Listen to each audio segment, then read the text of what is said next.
Hello ആൾ dot കോറിന്റെ ഒരു പുതിയ വീഡിയോയിലേക്ക് എല്ലാവർക്കും സ്വാഗതം. ഈ വീഡിയോയിൽ നമുക്ക് ഡോട്ട് കോറിലെ എൻറ്റിറ്റി ഫ്രെയിംവർക്ക് യൂസ് ചെയ്തിട്ട് ഒരു ഡാറ്റാബേസ് എങ്ങനെ ക്രിയേറ്റ് ചെയ്യാമെന്ന് നോക്കാം. നമുക്ക് എക്സാമ്പിളിലേക്ക് പോകാം. നമ്മുടെ കഴിഞ്ഞ വീഡിയോയിൽ നമ്മൾ എന്തൊക്കെയാണ് ചെയ്തത്? നമ്മളൊരു മോഡൽ ക്രിയേറ്റ് ചെയ്തു. അതുപോലെ തന്നെ നമ്മൾ ആപ്പ് സെറ്റിങ്ങിനകത്ത് നമ്മളുടെ കണക്ഷൻ സ്ട്രിംഗ്, നമ്മുടെ ഡാറ്റാബേസിലോട്ടുള്ള കണക്ഷൻ സ്ട്രിംഗ് സെറ്റ് ചെയ്തു. അതുപോലെ തന്നെ നമ്മളൊരു പുതിയ ക്ലാസ് ക്രിയേറ്റ് ചെയ്തു, DB കോണ്ടെക്സ്റ്റ് ക്ലാസ്. അതിനെ നമ്മുടെ ക്ലാസ്സിലേക്ക് ഇൻഹെറിറ്റ് ചെയ്തിട്ട് DB കോണ്ടെക്സ്റ്റിനകത്തേക്ക് നമ്മുടെ പാരാമീറ്റേഴ്സ് നമ്മൾ പാസ് ചെയ്തു. അതുപോലെ തന്നെ നമ്മൾ ഈ ആപ്ലിക്കേഷൻ DB കോണ്ടെക്സ്റ്റ് എന്ന് പറയുന്ന ക്ലാസ് നമ്മുടെ പ്രോഗ്രാം ക്ലാസ്സിനകത്ത് നമ്മൾ രജിസ്റ്റർ ചെയ്ത് വെച്ചു. അപ്പോൾ നമ്മളുടെ ബേസിക് സെറ്റിങ്സ് ഇത്രയേ ഉള്ളൂ. ഇനി നമുക്ക് വേണ്ടത്, നമുക്ക് നമ്മളുടെ ഡേറ്റാബേസ് ക്രിയേറ്റ് ചെയ്യണം. നമ്മൾ ഏത് ഡേറ്റാബേസ് ആണ് ക്രിയേറ്റ് ചെയ്യാൻ പോകുന്നതെന്ന് വെച്ച് കഴിഞ്ഞാൽ, നമ്മളിവിടെ കണക്ഷൻ സ്ട്രിങ്ങിനകത്ത് നമ്മൾ സ്പെസിഫൈ ചെയ്തിട്ടുണ്ട്. നമ്മുടെ സെർവർ ഡോട്ട് എന്ന് വെച്ചാൽ ലോക്കൽ സെർവറിനകത്ത് MVC ടെസ്റ്റ് എന്ന് പറയുന്ന ഒരു ഡേറ്റാബേസ് നമുക്ക് ക്രിയേറ്റ് ചെയ്യണം. നമുക്ക് നമ്മുടെ SQL സെർവറിൽ ഒന്ന് ലോഗിൻ ചെയ്ത് നോക്കാം. ഞാൻ ഡോട്ട് കൊടുത്ത് നമ്മുടെ ലോക്കൽ സെർവറിനകത്ത് ലോഗിൻ ചെയ്യാം. വിൻഡോസ് ഒതന്റിക്കേഷൻ ആണ് ഞാനിവിടെ യൂസ് ചെയ്യുന്നത്. നമുക്കിത് കണക്ട് ചെയ്യാം. നമ്മൾ കണക്ട് ചെയ്ത് നമ്മുടെ ഡേറ്റാബേസ് നോക്കുകയാണെങ്കിൽ നമുക്ക് MVC ടെസ്റ്റ് എന്ന് പറയുന്ന ഒരു ഡേറ്റാബേസ് നമുക്ക് ഇവിടെ അവൈലബിൾ അല്ല. ഇപ്പം നമുക്കത് നമ്മൾ MVC കോർ വെച്ച് നമുക്ക് ജനറേറ്റ് ചെയ്യാം. ഇത് വളരെ സിമ്പിൾ ആണ്. ഇതിനൊരു ജസ്റ്റ് ഒരു കമാൻഡ് നമുക്ക് എക്സിക്യൂട്ട് ചെയ്താൽ മതി. അതിന് ആദ്യമേ നമുക്ക് ചെയ്യേണ്ടത്, നമുക്ക് ടൂൾസിനകത്ത് പോയിട്ട്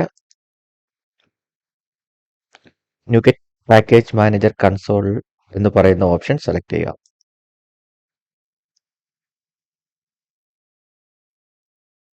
ഇവിടെ നമ്മുടെ കമാൻഡ്സ് നമുക്ക് ടൈപ്പ് ചെയ്ത് കൊടുത്താൽ മതി. നമുക്കിവിടെ എന്താണ് ചെയ്യേണ്ടത്? നമുക്ക് ഡേറ്റാബേസ് ക്രിയേറ്റ് ചെയ്യണം. ഇവിടെ ഡേറ്റാബേസ് ക്രിയേറ്റ് ചെയ്യുന്നതിനുള്ള കമാൻഡ് അപ്ഡേറ്റ് -ഡേറ്റാബേസ്, നമുക്ക് എൻ്റർ കൊടുക്കാം.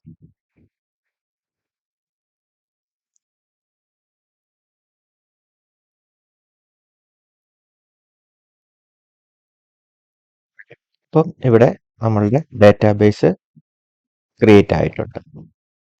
ഇനി നമ്മളുടെ ഡേറ്റാബേസിൽ നമുക്ക് പോയെന്ന് റിഫ്രഷ് ചെയ്യാം. നമുക്ക് ഡേറ്റാബേസ് സെർവർ നമുക്കിവിടെ റിഫ്രഷ് ചെയ്ത് കഴിഞ്ഞാൽ നമ്മുടെ ഡേറ്റാബേസിൽ പോയി നോക്കാം. നോക്കിക്കഴിഞ്ഞാൽ MVC ടെസ്റ്റ് എന്ന് പറയുന്ന പുതിയ ഡേറ്റാബേസ് ഇവിടെ ജനറേറ്റ് ആയിട്ട് വന്നിട്ടുണ്ട്. അപ്പോൾ അപ്ഡേറ്റ് ഡേറ്റാബേസ് കൊടുത്തപ്പോൾ നമ്മളുടെ ഈ കണക്ഷൻ സ്ട്രിംഗ് വെച്ചിട്ട് MVC ടെസ്റ്റ് എന്ന് പറയുന്ന പേരിൽ ഒരു ഡേറ്റാബേസ് നമ്മൾ MVC കോർ അത് ക്രിയേറ്റ് ചെയ്തു. ഇനി നമുക്ക് ആ ഡേറ്റാബേസ് പോയി ഒന്നുകൂടെ നോക്കുകയാണെങ്കിൽ, MVC ടെസ്റ്റിനകത്ത് നമുക്ക് ടേബിൾസ് വല്ലതും ഉണ്ടോ നോക്കുകയാണെങ്കിൽ ഇതിനകത്തിപ്പം നമുക്ക് ടേബിൾസ് ഒന്നും തന്നെ കാണാൻ പറ്റില്ല. ഇതിനകത്തിപ്പം മൈഗ്രേഷൻ ഹിസ്റ്ററി എന്ന് പറയുന്ന ഒരു ടേബിൾ മാത്രമേ ഉള്ളൂ. ഇതിനെപ്പറ്റി ഞാൻ കൂടുതൽ ഡീറ്റെയിൽ ആയിട്ട് നെക്സ്റ്റ് ക്ലാസ്സുകളിൽ ഡീറ്റെയിൽ ആയിട്ട് ഡിസ്കസ് ചെയ്യാം. അപ്പോൾ ഇവിടെ ഇപ്പോൾ ഒരു ടേബിൾ മാത്രമേ ഉള്ളൂ. നമുക്ക് ഒരു ടേബിളോട് നമ്മളൊരു മോഡൽ ക്രിയേറ്റ് ചെയ്ത് വെച്ചിട്ടുണ്ട്, കാറ്റഗറി എന്ന് പറയുന്നത്. ആ ടേബിളിന് കറസ്പോണ്ടിങ് ആയിട്ട് ടേബിൾ ഇവിടെ ക്രിയേറ്റ് ആയിട്ടില്ല. ഇവിടെ നമുക്ക് ഡേറ്റാബേസ് മാത്രമേ ക്രിയേറ്റ് ആയിട്ടുള്ളൂ, ടേബിൾ ക്രിയേറ്റ് ആയിട്ടില്ല. അപ്പോൾ ടേബിൾ ക്രിയേറ്റ് ചെയ്യുന്നതിന് നമുക്ക് വേറൊരു കമാൻഡും കൂടെ നമുക്ക് എക്സിക്യൂട്ട് ചെയ്യണം. അത് എങ്ങനെയാണെന്നുള്ളത് നമുക്ക് നെക്സ്റ്റ് വീഡിയോയിൽ ഡിസ്കസ് ചെയ്യാം. അപ്പോൾ ഇതെല്ലാം നിങ്ങൾ ട്രൈ ചെയ്യുക. നിങ്ങൾക്ക് എന്തെങ്കിലും എക്സെപ്ഷനോ എററോ അടിക്കുകയാണെങ്കിൽ നിങ്ങൾ ആ എക്സെപ്ഷൻസ് എനിക്ക് കമൻ്റ് ആയിട്ട് ഇട്ടാൽ മതി. ഞാനത് നോക്കിയിട്ട് ഞാനത് റെസ്പോണ്ട് ചെയ്യാം. Thank you.